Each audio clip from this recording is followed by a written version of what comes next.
ഇത് ഉത്തരകൊറിയ അല്ലല്ലോ, തീർച്ചയായിട്ടും ഇത് കേരളമല്ലേ?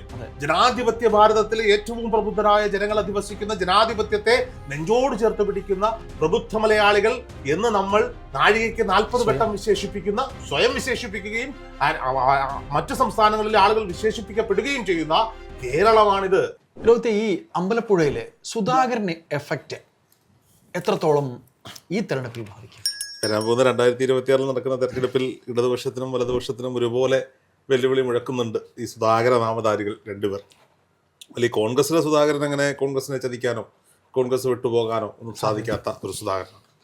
സ്വാഭാവികമായിട്ടും അദ്ദേഹത്തിൻ്റെ പ്രായം, അദ്ദേഹത്തിൻ്റെ ആവേശം ഒക്കെ നിയമസഭയിൽ ഒരു തവണ കൂടി മത്സരിക്കണമെന്ന് അദ്ദേഹത്തിൻ്റെ ആഗ്രഹം, ലോക്സഭയിൽ മത്സരിക്കാൻ താല്പര്യമില്ലാഞ്ഞിട്ട് പല ഈ ലോക്സഭയിലേക്ക് പോയ 18 എംപിമാരിൽ പല ആളുകളും കോൺഗ്രസിൽ നിന്ന് UDF നിന്നുള്ളവർ പലരും നിയമസഭയിലാണ് ആഗ്രഹം തൂകി നിന്നവരാണ്, നിയമസഭയിൽ നിന്നാൽ ജയിക്കുന്നവരുമാണ്. പക്ഷേ ഒരു പ്രത്യേക സാഹചര്യത്തിൽ രാജ്യത്തിൽ ഒരു കോൺഗ്രസിൻ്റെ തിരിച്ചുവരവിന് വേണ്ടി അവർ പാർലമെൻറ്റിലേക്ക് മത്സരിച്ച് പോയവരാണ്. അപ്പം അങ്ങനെ അർഹതപ്പെട്ടവർക്ക് നിയമസഭാ സീറ്റ് കൊടുക്കണം എന്നുള്ളത് തന്നെയാണ് നമ്മുടെ നിലപാട്. കാരണം UDF ഈ ഭരണവിരുദ്ധ വികാരത്തിൽ മാത്രം 100 സീറ്റുകൾ നേടുമെന്നൊന്നും വിശ്വസിക്കാൻ കഴിയുന്നവരല്ല നമ്മൾ. UDFന് തിരുവനന്തപുരം ജില്ലയിൽ ഏൽക്കാൻ പോകുന്ന ഒരു വലിയ തിരിച്ചടി അത് നമ്മൾ പ്രതീക്ഷിക്കണം.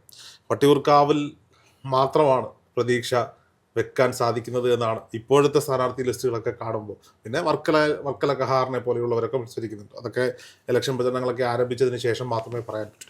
വട്ടിയൂർക്കാവ് മാത്രമാണ് ഒരുപക്ഷെ UDFന് ഷുവർ ഷോട്ടായിട്ട് പിടിക്കാൻ പറ്റുന്ന സാഹചര്യം. അത് നമുക്ക് മറ്റൊരു കണ്ടന്റായിട്ട് എടുക്കാം, വട്ടിയൂർക്കാവിലെ നിലവിലത്തെ രാഷ്ട്രീയ സാഹചര്യങ്ങളെ പറ്റി. ഇനി ആലപ്പുഴയിൽ, കൊല്ലം നമ്മൾ ഇന്നലെ ചർച്ച ചെയ്തതാണ്. ആലപ്പുഴയിലേക്ക് വന്നാൽ ഏറ്റവും കൂടുതൽ സെൻസേഷണൽ ആവുന്നത് നിലവിൽ അമ്പലപ്പുഴയാണെങ്കിൽ അധികം താമസിയാതെ ആലപ്പുഴയും ആയി മാറും. ജില്ല മൊത്തത്തിലാകും. അപ്പോൾ ആലപ്പുഴ മണ്ഡലവും ഒരു വലിയ ചർച്ചാ കേന്ദ്രമാകാനുള്ള സാധ്യതകളൊക്കെ അണിയറയിൽ ഞാൻ കാണുന്നുണ്ട്. അമ്പലപ്പുഴയിൽ H സലാം തന്നെയാണ് ഈ പറയപ്പെടുന്ന ഇടതുപക്ഷത്തിന്റെ സ്ഥാനാർത്ഥി. UDFന്റെ സ്ഥാനാർത്ഥി ആര് എന്നൊരു ചോദ്യം ഇപ്പോഴും എയറിൽ നിന്ന് കറങ്ങുന്നുണ്ട്. ഒരുപക്ഷെ അല്ല, M ലിജു എന്ന് പറയുന്ന യുവ രാഷ്ട്രീയ നേതാവ്. ഇലക്ഷനുകളിൽ അദ്ദേഹത്തിന് പരാജയം നേരിടേണ്ടി വന്നുവെങ്കിലും കോൺഗ്രസിലെ ഒരു സൗമ്യമുഖമായ ജനകീയനായ കോൺഗ്രസിലെ ഒരു നേതാവ് എന്നൊക്കെ വിളിക്കാൻ സാധിക്കുന്നു. ഒരു സാധാരണക്കാരനായ ഒരു ചെറുപ്പക്കാരൻ. അപ്പം M ലിജു ആണ് അമ്പലപ്പുഴയിൽ മത്സരിക്കേണ്ടത്.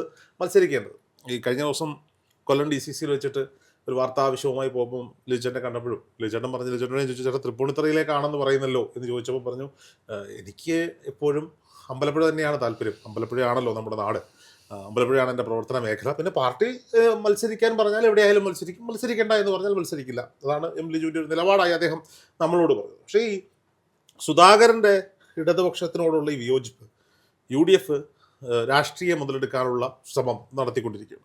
പക്ഷേ ആ രാഷ്ട്രീയ മുതലെടുപ്പിലൂടെ UDF സുധാകരനൊരു സപ്പോർട്ട് കൊടുത്ത് ജയിച്ചു വന്നാൽ, UDF അധികാരത്തിലേക്ക് എത്തുന്ന ഒരു സാഹചര്യം ഉണ്ടായാൽ, ഈ അമ്പലപ്പുഴയിൽ CPM നേരിടുന്ന ഈ സുധാകരനിസത്തിന്റെ ഒരു വലിയ ആഫ്റ്റർ എഫക്റ്റ് നാളെ അത് UDFന് വലിയ ബാധ്യതയാവും. 100%. നമ്മളിതിനെ കാണുന്നത് മറ്റൊരു തരത്തിലാണ്. ആരോടാണ് സുധാകരന് ഈ എതിർപ്പുള്ളത്?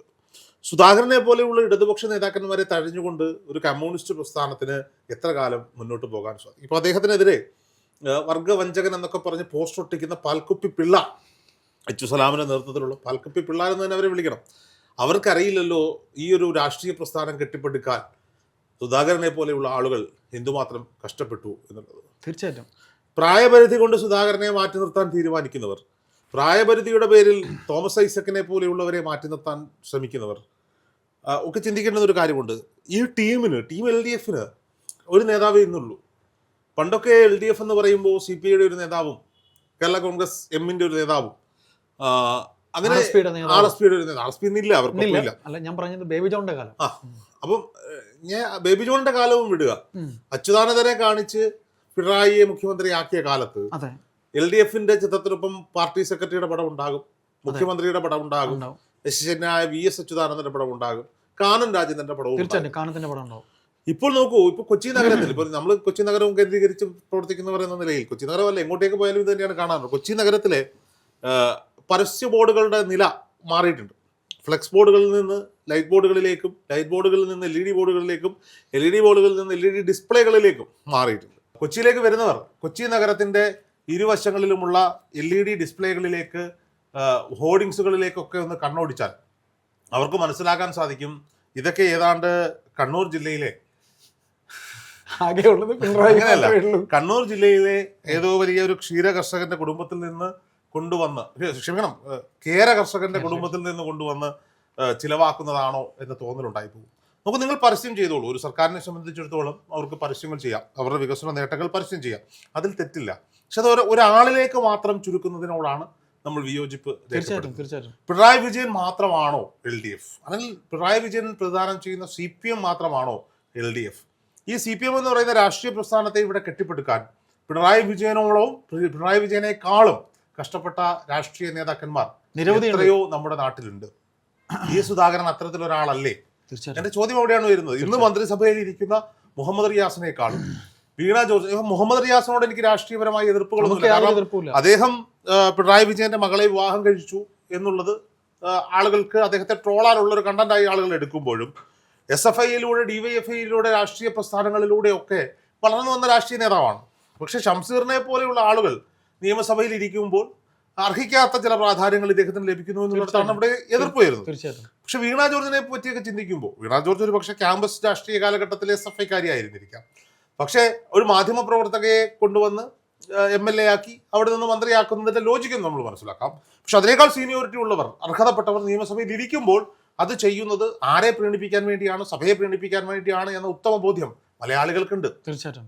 അപ്പം പിണറായി വിജയന് അല്ലെങ്കിൽ LDF സർക്കാരിന് അല്ലെങ്കിൽ ഈ ഒരു മുന്നണിക്ക് ഒരു മുന്നോട്ട് പോകുവാൻ വേണ്ടി, അവരുടെ തീരുമാനങ്ങൾക്ക് തിരുവായ്ക്ക് എതിർവായി ഉണ്ടാകാതിരിക്കാൻ വേണ്ടി, എതിർ ശബ്ദങ്ങളെ അടിച്ചമർത്താൻ വേണ്ടി ഇതിനെ മുഴുവൻ ഒരൊറ്റ ക്യാമ്പിലേക്ക്, ഒരൊറ്റ കുറ്റിയിലേക്ക് കൊണ്ട് കെട്ടാനുള്ള ശ്രമം ഒരു പതിറ്റാണ്ട് കാലമായി ഇവിടെ നടക്കുകയാണ്. അതായത് അത് ആ ശ്രമം സക്സസ് ആയി നടക്കുകയാണ്. ഒരു പതിറ്റാണ്ടിന് മുമ്പ് 2 പതിറ്റാണ്ടുകളായി ഇതിനുള്ള ശ്രമം നടക്കുകയും ഒരു പതിറ്റാണ്ടിന് മുമ്പ് ആരംഭിച്ച ശ്രമം സക്സസ് ആയി ഇപ്പോഴും മുന്നോട്ട് പോയിക്കൊണ്ടിരിക്കുന്നു എന്നുള്ളതാണ്.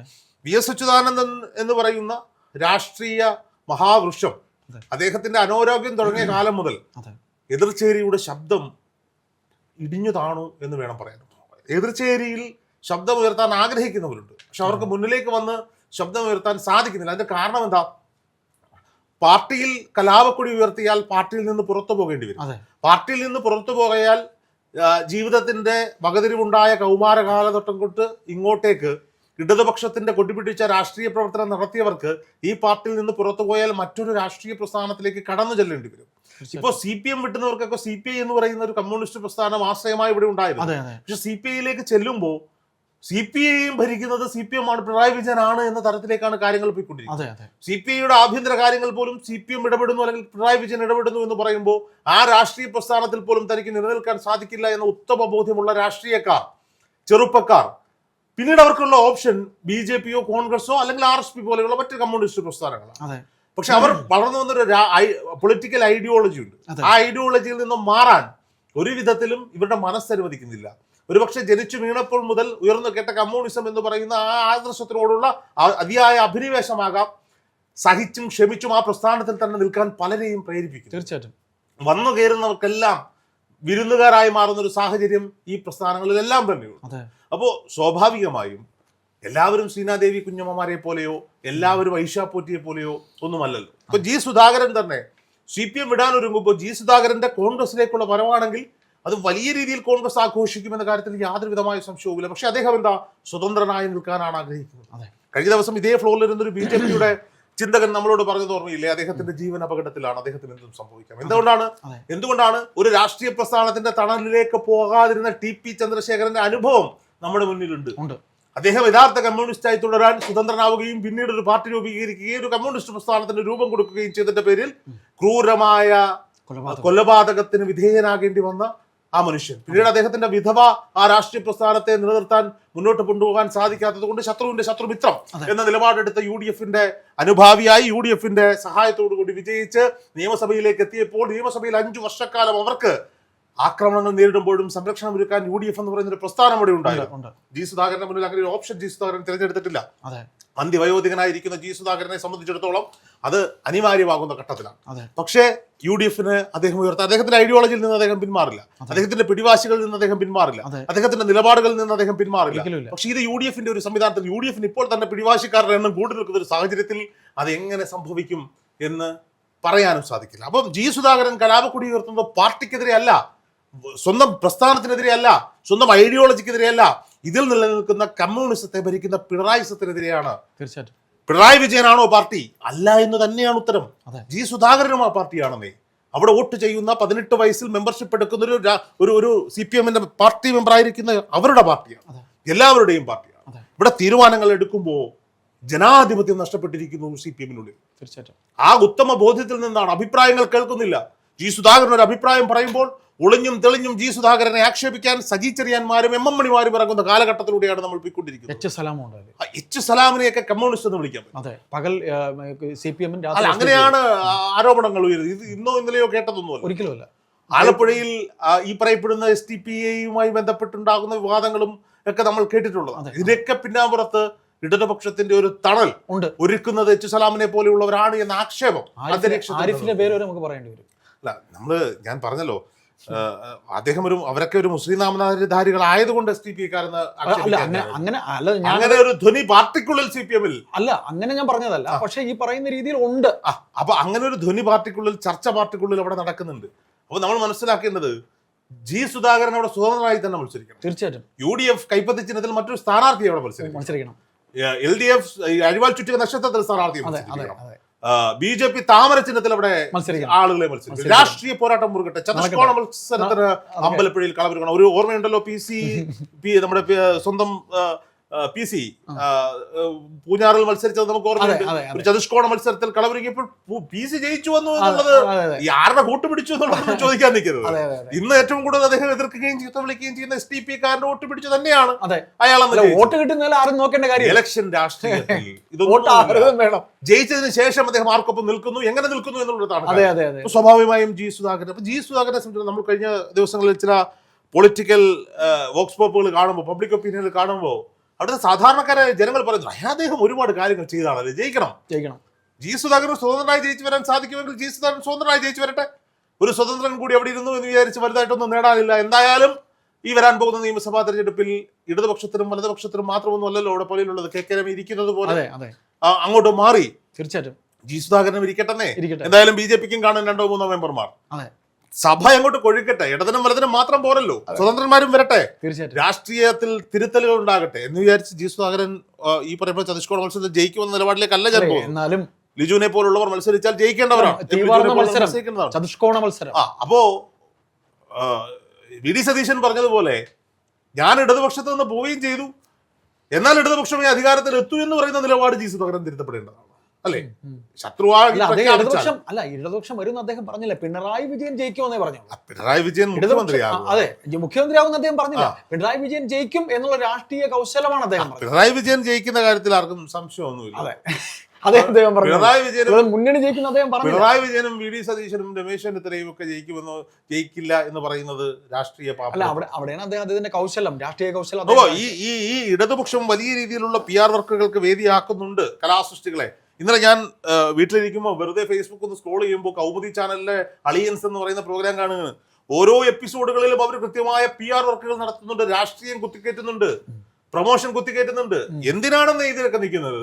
നിങ്ങൾ ഈ നാട്ടിൽ കാണുന്ന LED ബോർഡുകളിൽ, ഡിസ്പ്ലേകളിൽ നോക്കൂ. Medical trust, Ernakulam medical trust hospital നമുക്കറിയാം, അവിടെ ഒരു T ജംഗ്ഷൻ ആണ്. അവിടെ ഒരു T ജംഗ്ഷൻ, വലത്തേക്ക് പോയാൽ നമുക്ക് അങ്ങ് മറൈൻ ഡ്രൈവിലേക്കോ, ഇടത്തേക്ക് പോയാൽ ഷിപ്പ് യാർഡിലേക്കോ, അതിന്റെ ഇരുവശങ്ങളിലുമായി മെഡിക്കൽ ട്രസ്റ്റ് ഹോസ്പിറ്റലിന്റെ ബിൽഡിങ്ങുകൾ വേണം. മെഡിക്കൽ ട്രസ്റ്റ് ഹോസ്പിറ്റലിലേക്ക് വരുന്നത് ഒരുപക്ഷെ ഒരു ആക്സിഡന്റ് പറ്റിയ രോഗിയോ അല്ലെങ്കിൽ അസുഖബാധിതരായ ആളുകളോ, ഇവരെ കാണാൻ സമാധാനമില്ലാതെ വരുന്ന ആളുകളാണ്. അവിടെ 4 ബോർഡുകളിലാണ് പിണറായി വിജയൻ ചിരിച്ചിരിക്കുന്നത്. 4 ബോർഡുകളിൽ, 2 LED ഡിസ്പ്ലേകളിലും 2 ഫ്ലെക്സ് ബോർഡുകളിലും 4 ബോർഡുകളിൽ അവിടെ നിറഞ്ഞിരിക്കുകയാണ്. അപ്പൊ പെട്ടെന്ന് നമ്മൾ അവിടെ ചെന്ന് കഴിഞ്ഞാൽ നമ്മൾ പിണറായി വിജയന്റെ വീട്ടിന്റെ മുന്നിൽ അദ്ദേഹത്തിന്റെ പടം വരച്ച് വെച്ചിരിക്കുകയാണോ എന്ന് ചോദിക്കും. നമുക്ക് മനഃശാന്തി ഇല്ലാതെ ദൈവമേ നല്ലത് വരുത്തണേ എന്ന് വിചാരിച്ച് ഹോസ്പിറ്റലിലേക്ക് ചെല്ലുമ്പോഴാണ് ഈ പടം കാണുന്നത്. ഇപ്പൊ കാരണഭൂതന്റെ പടം കണ്ടാൽ എന്ത് സംഭവിക്കും എന്നുള്ളത് പൊതുവെ സോഷ്യൽ മീഡിയയിലെ ചർച്ചയാണ്. ഇപ്പുറത്തെ ചിരിച്ചുകൊണ്ടിരിക്കുന്ന മോദിയും ഉണ്ട്. ഇനി UDFന്റെ ഇലക്ഷൻ റിസൾട്ട് വന്നു കഴിഞ്ഞാൽ അവരുടെയും പ്രചരണം ആരംഭിക്കും. പരസ്യക്കാർക്കുണ്ടല്ലോ കൊയ്ത്ത് കാലമാണ്. പരസ്യക്കാർക്ക് KSRTCയിൽ മുഴുവൻ പരസ്യങ്ങളും അവരെടുത്തു. ട്രെയിനുകൾ എടുത്തു തുടങ്ങി, മെട്രോ പില്ലറുകൾ എടുത്തു. ഇപ്പോൾ കൊച്ചിയിലെ മെട്രോ പില്ലറുകളിൽ കുറേ അധികം പിണറായി വിജയനും എടുത്തു, കുറേ അധികം നരേന്ദ്രമോദിയും എടുത്തു. ഈ നരേന്ദ്രമോദിയുടെ കുറെ ഹോർഡിങ്സുകൾ വെച്ചു, കോർപ്പറേഷൻ വന്ന് എടുത്തുകൊണ്ട് പോയി. ഇതൊക്കെയാണ് ഇവിടെ സംഭവിച്ചുകൊണ്ടിരിക്കുന്നത്. എന്തായാലും ജി സുധാകരന്റെ പ്രതിഷേധം ആർക്കെതിരെയാണ് എന്ന് കൃത്യമായി മനസ്സിലാക്കേണ്ടത് ഇടതുപക്ഷത്തിലെ സാധാരണക്കാരായ അണികളാണ്. തീർച്ചയായിട്ടും ഈ കേരളത്തിൽ ഒരാളിലേക്ക് രാഷ്ട്രീയം കൊണ്ട് കെട്ടുന്നത് ഏത് മുന്നണിയുടേതായാലും, കഴിഞ്ഞ ദിവസം ഞാൻ PR വർക്കിന്റെ ഭാഗമായി CPM ഇറക്കുന്ന ഒരു ഇടതുപക്ഷം ഇറക്കുന്ന ഒരു വീഡിയോ കണ്ടു. കലാകാരന്മാർ, മിമിക്രി കലാകാരന്മാർക്കാണ് നിരത്തിയ ഒരു വീഡിയോ. അതിലവർ പറയുന്നു, ഇടതുപക്ഷം നേതാവിനെ നിശ്ചയിച്ചു കഴിഞ്ഞു, ഒരു നേതാവേ അവർക്കുള്ളൂ, വലതുപക്ഷത്തെ നേതാവിനെ നിശ്ചയിച്ചിട്ടില്ല. ഉടനെ അവർ പറയുന്നു, ഇവിടെ ജനാധിപത്യ രീതിയിലാണ് നിശ്ചയിക്കുന്നത്, എല്ലാവരെയും ബീച്ചിന്റെ സൈഡിൽ വട്ടം കൂടി നിർത്തിയിട്ട് അത്തള പുത്തള തവളാച്ചി ചുക്ക് വിലക്കും മേനപ്പ് എന്ന് പറഞ്ഞ ഈ കുട്ടികൾ കളിക്കുന്ന അത് പറഞ്ഞ അവസാനം VD സതീശന്റെ ഫിഗറുള്ള ഒരാളിലേക്ക് ഇത് എത്തിച്ചു നിർത്തിയിട്ട് ഞാനാണ് നേതാവ് എന്ന് VD സതീശൻ സ്വയം പ്രഖ്യാപിക്കുന്നു. സത്യത്തിൽ ഇതിന്റെ ക്രിയേറ്റീവ് സൈഡിൽ വർക്ക് ചെയ്തവർ ആലോചിക്കുക, ഇതേ രീതിയിൽ അത്തള പുത്തള പാടിയില്ല എന്നുള്ളതേ ഉള്ളൂ, പകരം ഞാനാടാ രാജാവ് എന്ന് കൊമ്പമീശ ഒരുക്കി പറയുന്ന പഴയ കുട്ടമ്പുള്ള പോലീസിനേക്കാൾ കഷ്ടത്തിൽ അധികാരത്തിന്റെ കേന്ദ്രങ്ങളിൽ ഇരുന്നു കൊണ്ട് ഒന്നാം നമ്പർ കാറിൽ കറങ്ങി നടക്കുന്ന ഒരു മനുഷ്യൻ മറ്റൊരാൾക്കും അവസരം കൊടുക്കാതെ ഞാനാണ് നേതാവ് എന്ന് സ്വയം പ്രഖ്യാപിക്കുന്നതാണോ? ഇനി അത്തളപുത്തള തവളാച്ചി കളിച്ചിട്ടായാലും രാഷ്ട്രീയം കളിച്ചിട്ടായാലും ജനങ്ങളുടെ പൾസ് മനസ്സിലാക്കിയിട്ടായാലും 3 or 4 പേരുകളിൽ നിന്നൊരാളിലേക്ക് എത്തുന്നതാണോ ജനാധിപത്യത്തിന്റെ ശുദ്ധി എന്നുള്ളത് കൃത്യമായി മനസ്സിലാക്കേണ്ടതാണ്. നിങ്ങൾക്ക് തന്നെ ഒരുപക്ഷെ ഇത് ഷൂട്ട് ചെയ്ത ക്യാമറാമാനും ഡയറക്ടർക്കും ഇത് അഭിനയിച്ച ആളുകൾക്കും തന്നെ ഒരു ചിരി വന്നിട്ടുണ്ടാകും. സ്വയം വിമർശനത്തിന്റെ ആവശ്യമൊന്നും അവർക്കില്ല. അവരവരുടെ തൊഴിലായതുകൊണ്ട് മാന്യമായതിനും അപ്പുറത്തേക്ക് ശമ്പളം ലഭിച്ചത് കൊണ്ട് അവർ ചെയ്തിട്ടുള്ളതാണ്. അതെ, ഒന്ന് നമുക്കിവിടെ പറയേണ്ടി വരും. രാഹുൽ ഗാന്ധി കഴിഞ്ഞ ദിവസം ഉത്തരേഖണ്ഡത്ത് വന്നപ്പോഴേ തിരുവനന്തപുരത്ത് വന്നപ്പോൾ അദ്ദേഹം പറഞ്ഞല്ലോ, നമുക്ക് സംഘനൃത്തമാണ് ആവശ്യം, അല്ലാതെ സോളോ അല്ലെന്നൊരു വാക്ക് രാഹുൽ ഗാന്ധി. അല്ല നോക്കൂ, അതിനെ പോലും ട്രോൾ ചെയ്യപ്പെടുകയാണ്. നോക്കൂ, കോൺഗ്രസിന്റെ ഒരു ജനാധിപത്യത്തിന്റെ മുഖം എന്താ? ഇവിടെ VD സതീശന്റെ പേര് പറയുന്ന ഒരു കൂട്ടം ആളുകൾ, രമേശ് ചെന്നിത്തലയുടെ പേര് പറയുന്ന ഒരു കൂട്ടം ആളുകൾ, ശശി തരൂരിന് വേണ്ടി പറയുന്ന കുറെ ആളുകൾ, ഇനി അതല്ല ഷാഫി പറമ്പലിനെ പോലുള്ളവർ വരണമെന്ന് പറയുന്ന ഒരു കൂട്ടം ആളുകൾ, സുധാകരൻ വരണമെന്ന് പറയുന്ന സുധാകരൻ വരണമെന്ന് പറയുന്ന കണ്ണൂരിൽ നിന്നുള്ള ആളുകൾ, കേരളത്തിന്റെ വിവിധങ്ങളായ ഭൂപ്രദേശങ്ങളിൽ നിന്നുള്ള നേതാക്കന്മാർ വരികയാണ്. അത് പറയാനുള്ള സ്വാതന്ത്ര്യം അവിടെ ഉണ്ട്, അത് നിശ്ചയിക്കപ്പെടും. ഇലക്ഷൻ കഴിഞ്ഞതിന് ശേഷം നമ്മൾ നിശ്ചയിക്കുമെന്ന് പറയാനുള്ള സ്വാതന്ത്ര്യം ഹൈക്കമാൻഡിനുണ്ട്. അവിടെ ഒരു ജനാധിപത്യത്തിന്റെ മുഖമാണ്. നാളെ ഞാൻ ചോദിക്കട്ടെ, CPM-ലെ ഏതെങ്കിലും ഒരു അണിക്ക്, CPM-എങ്കിലെ ഏതെങ്കിലും ഒരു പാർട്ടി മെമ്പർക്ക്, CPM-ന്റെ ഏതെങ്കിലും ഉത്തരവാദിത്തപ്പെട്ടിരിക്കുന്ന ഒരാൾക്ക് ഞങ്ങൾക്ക് MV ഗോവിന്ദൻ മാഷ് ആകണമെന്ന് പറയാനുള്ള ധൈര്യമുണ്ടോ? KK ശൈലജ മുഖ്യമന്ത്രിയാകണമെന്ന് പറയാനുള്ള ധൈര്യമുണ്ടോ? മുഹമ്മദ് റിയാസ് മുഖ്യമന്ത്രിയാകണമെന്ന് പറയാനുള്ള ധൈര്യമുണ്ടോ? വീണ ജോർജ് മുഖ്യമന്ത്രിയാകണമെന്ന് പറയാനുള്ള ധൈര്യമുണ്ടോ? ഇല്ല എന്നുള്ളത്. കമ്മിറ്റിയിൽ പോട്ടെ, സ്വന്തം വീട്ടിൽ കിടപ്പറയിൽ കിടക്കുമ്പോ ഭാര്യയെടുത്ത് ഇടി മുഹമ്മദ് റിയാസ് മുഖ്യമന്ത്രിയായാൽ കൊള്ളാമായിരുന്നു, അത് ഒരു പക്ഷേ പാർട്ടി അങ്ങ് സഹിക്കുമായിരിക്കും, അതിന് അപ്പുറത്തേക്ക് MV ഗോവിന്ദൻ മാഷ് മുഖ്യമന്ത്രിയായാൽ കൊള്ളാമായിരുന്നു എന്ന് പറയാൻ സാധിക്കുമോ? അത് പറയുന്നതാരാ? സാധാരണക്കാരായ സ്ത്രീകൾ പറയുന്നത് ഞങ്ങളുടെ ശൈലജ ടീച്ചറെ ഒന്ന് മുഖ്യമന്ത്രിയാക്കണം. പാർട്ടി മെമ്പർമാർക്ക് പറയാനുള്ള ആഗ്രഹമുണ്ടെങ്കിലും ധൈര്യമില്ല. ഇത് ജനാധിപത്യത്തിന്റെ, ഉൾപാർട്ടി ജനാധിപത്യത്തിന്റെ മൂല്യച്യുതിയാണ്. ഇത് ഉത്തര കൊറിയയല്ല, കേരളമാണ്. ജനാധിപത്യ ഭാരതത്തിലെ പ്രബുദ്ധ ജനത തിങ്ങിപ്പാർക്കുന്ന കേരളം.